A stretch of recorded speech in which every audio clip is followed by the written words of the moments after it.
Can you dig it? I don't know what I'm digging today.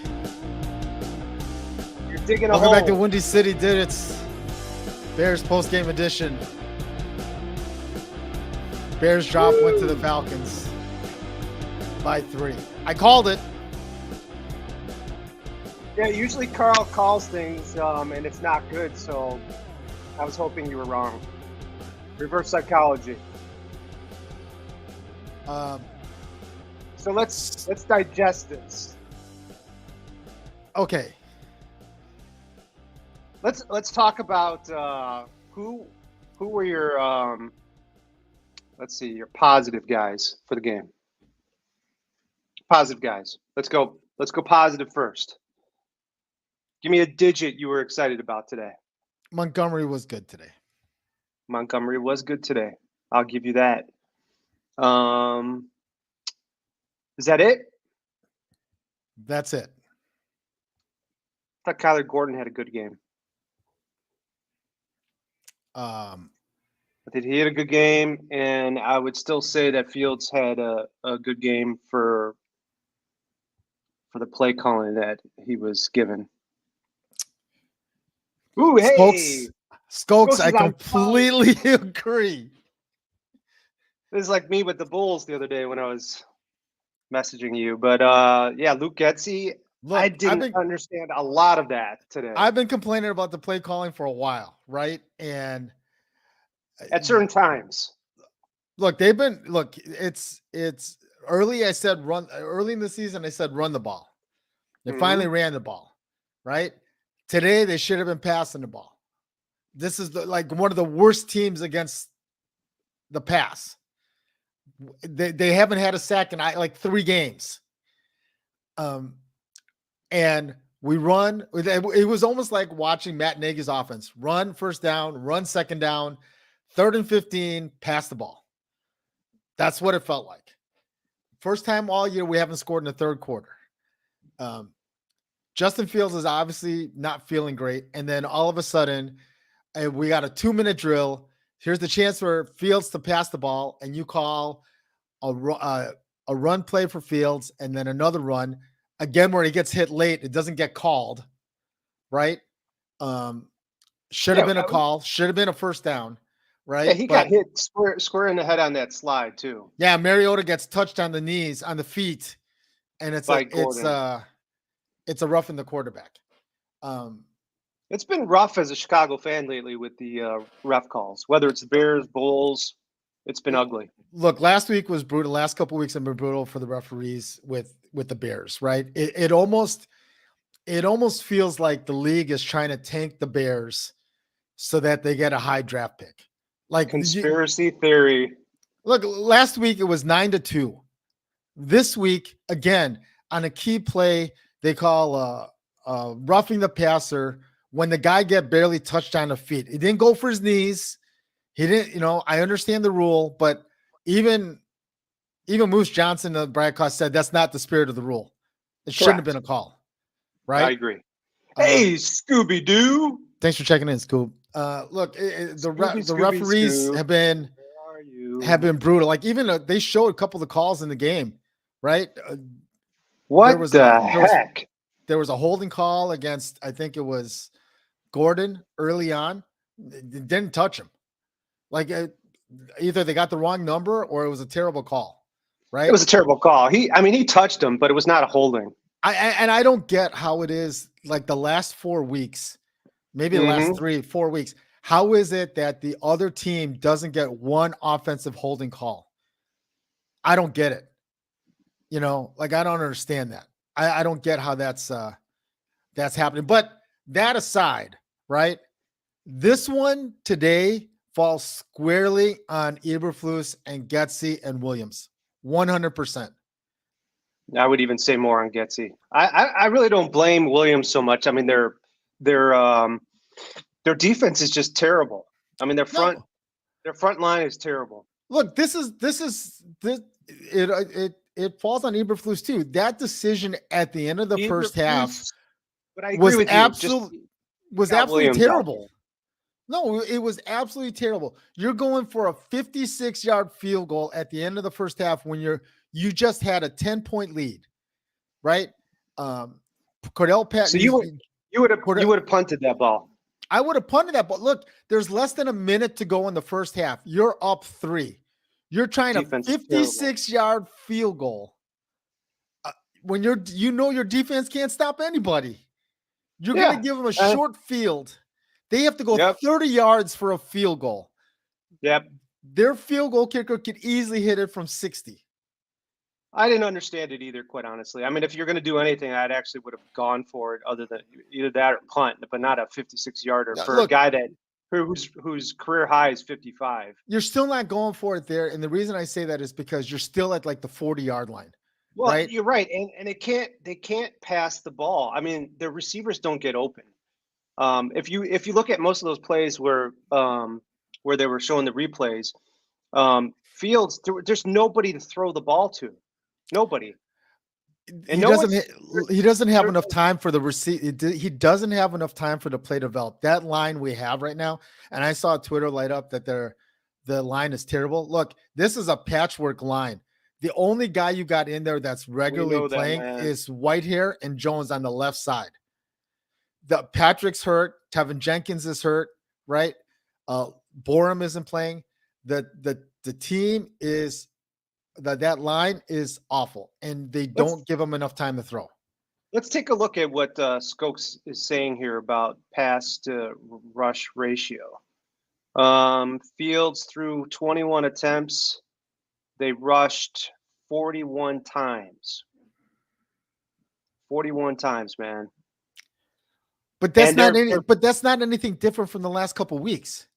No, not really. You're right, but they weren't as successful as they were the last few weeks. I think Atlanta had a pretty good game plan against them, and it was just some terrible calls. I mean, like, you're right.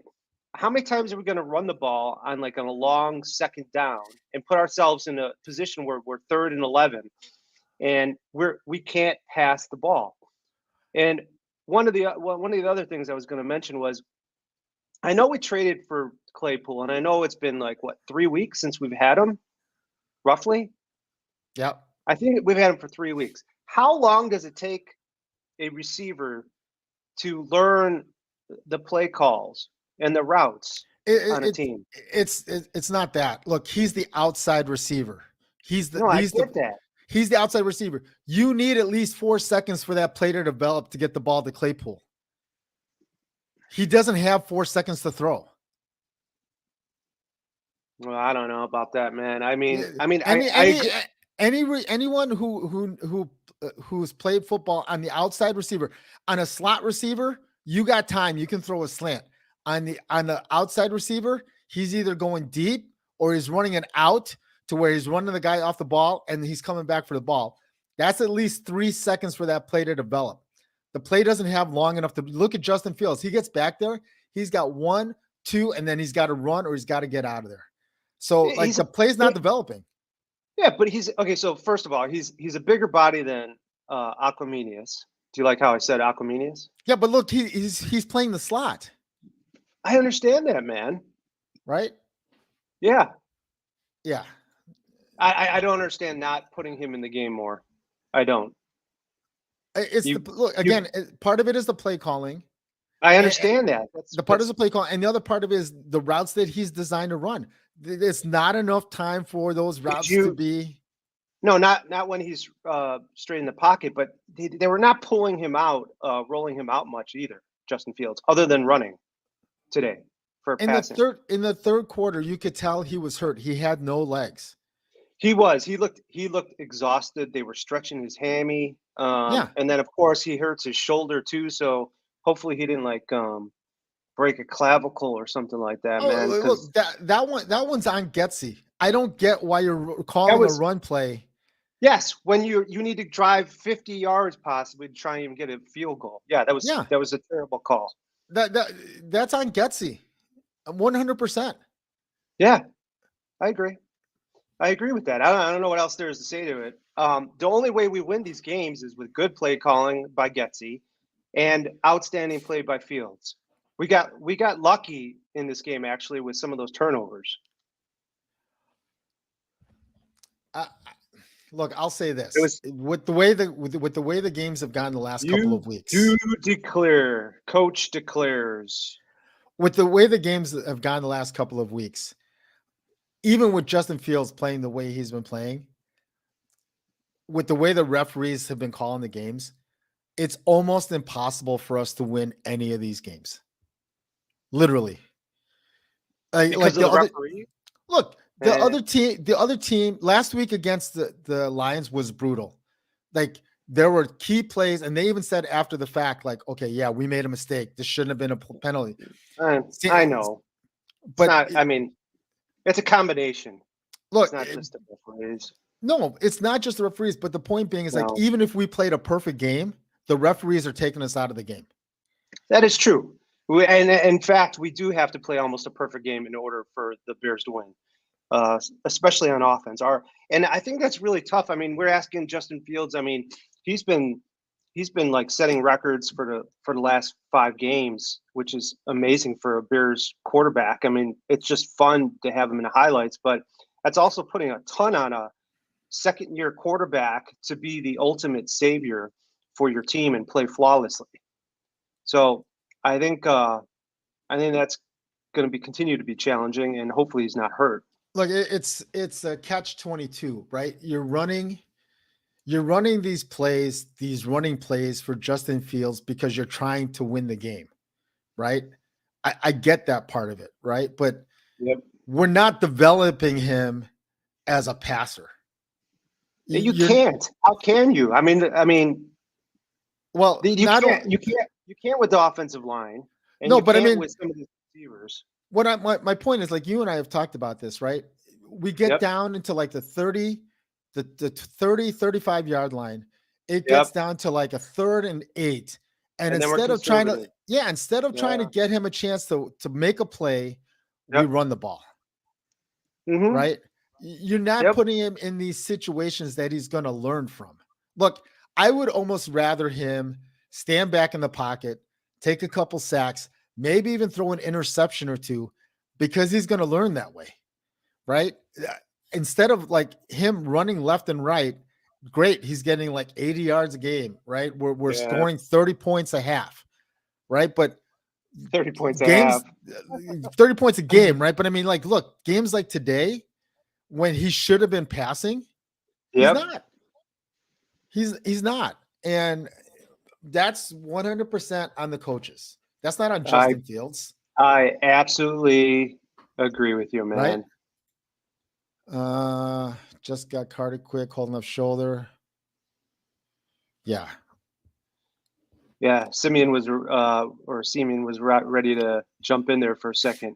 Look, at this point, it's even if it's not serious, right? And you don't have to put him in IR, right? At this point of the season, it's almost worth it not to play him. If he's got no legs and he's got a bum shoulder, sit him for a week. Sit him for a week. Yeah, he might have like weak legs right now, but come on, he's a big boy. He'll be fine as long as he's not actually hurt with his shoulder. Are you nuts? No, I'm not nuts, man. He needs experience. You don't want to sit him the rest. He's a sitting duck out there if he can't move. Yeah. So what? What are we going to do? Well, we'll wait till the offseason and then put him back in and wait for him to get his groove back. That's ridiculous. You are literally putting him in harm's way if you put him back there and he can't move with that offensive line. He's been doing good for the last 5 games, buddy. But he was able to move. Today you saw he can't move. I get it. And it's the play calling. So have some better play calling. Oh. I don't even know who you are right now. You're wrong on that, man. Who's going to tell you to sit Justin Fields out the rest of the year? I mean, if he's injured, I'm not saying sit him the rest of the year. I'm saying sit him a week or 2. Don't play him next week if he's like this and he can't move. Well, if he can't move, yeah. But just because he has he's a little tired, fatigued. He didn't look fatigued in that first half at all.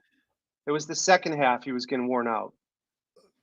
Yeah. And who knows if it's just because they were stretching his hamstring, so maybe it was just tightening up on him. I don't know what you guys out there think, but I think he needs to sit for a week. If he's got no legs, he's got to sit. He's an athlete, man. He needs to play. Not if he can't move. I'm a tank for Wembanyama. Good call, Jeffrey. Let's do that. That's Yeah. not good, Scope. Um, Well, if it's a serious injury, then then we're playing for the draft pick. well, supposedly, if things fall the right way this week with the loss, we could be literally at the number 2 pick right now. And who are you picking, guys? Who are you picking right now? And I'm not talking about a specific person. What position are you picking it at if you've got the number 2 pick?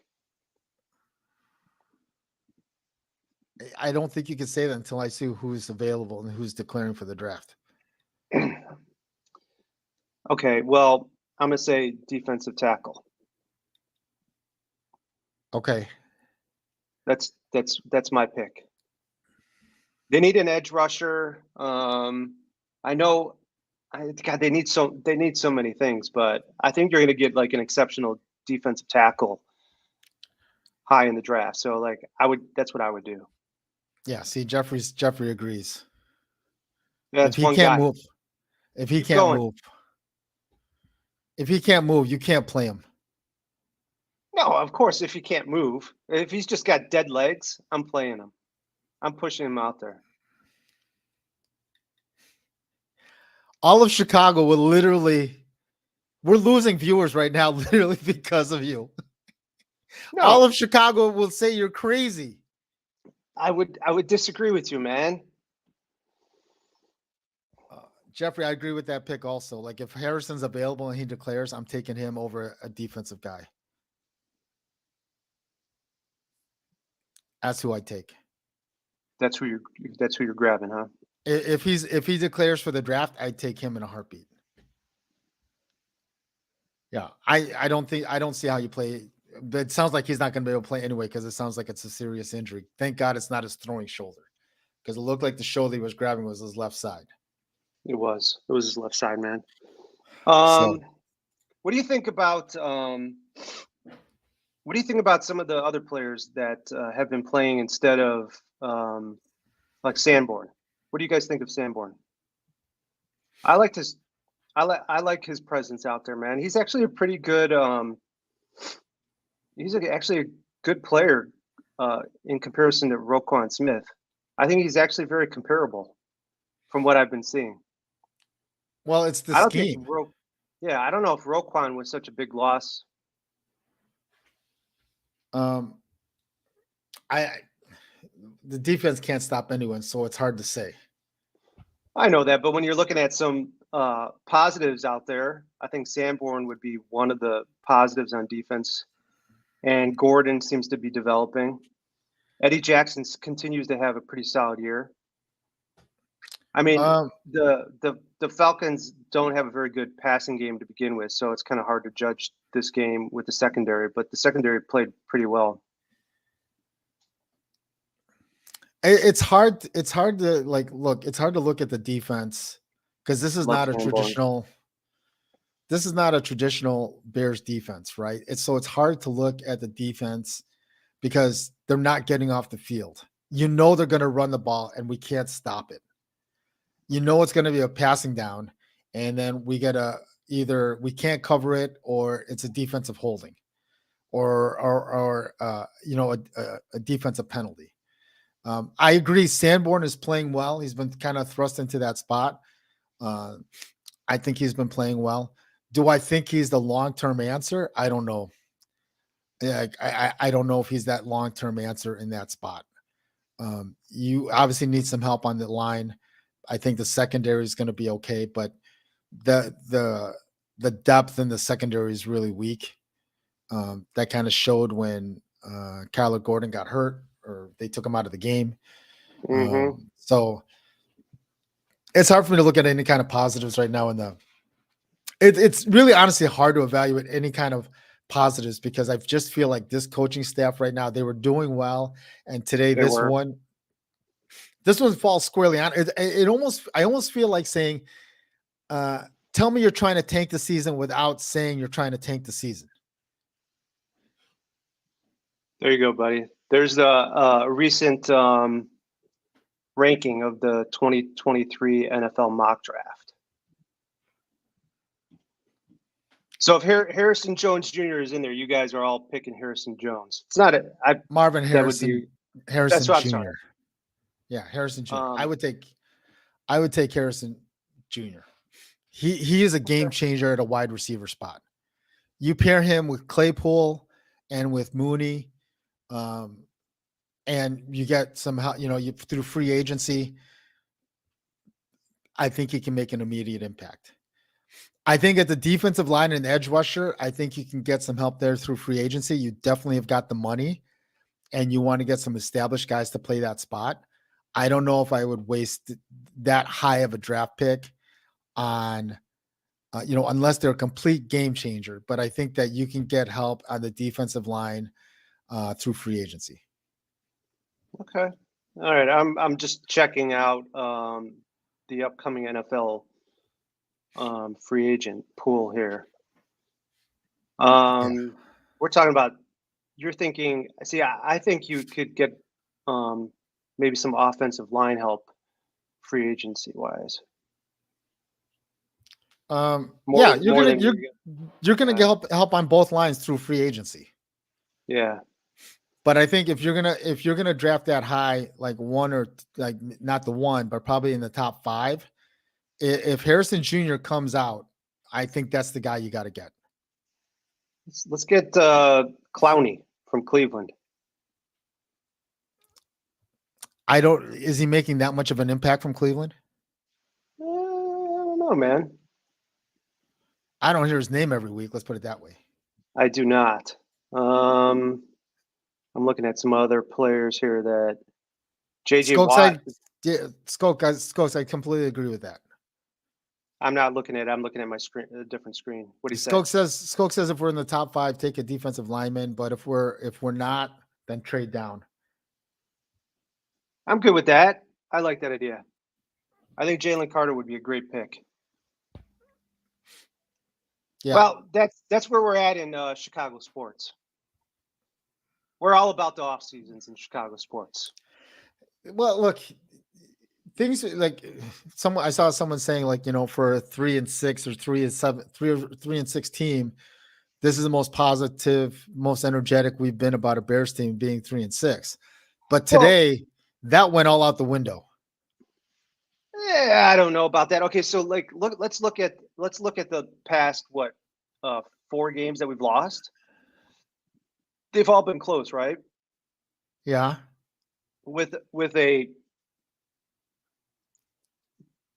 terrible offensive line, terrible defense, and with our possible money available for free agents. I mean, you just turn over 4 of the 3 of the games that we've lost that have been really close.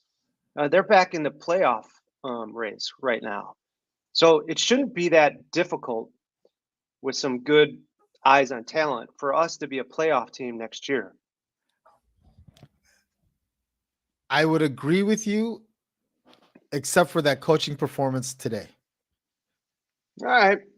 Isn't it funny, though, how people were already worried the last 4 games, how they were worried about Luke Getsy getting picked to be a head coaching job based on how good he was doing, and then we turn on him.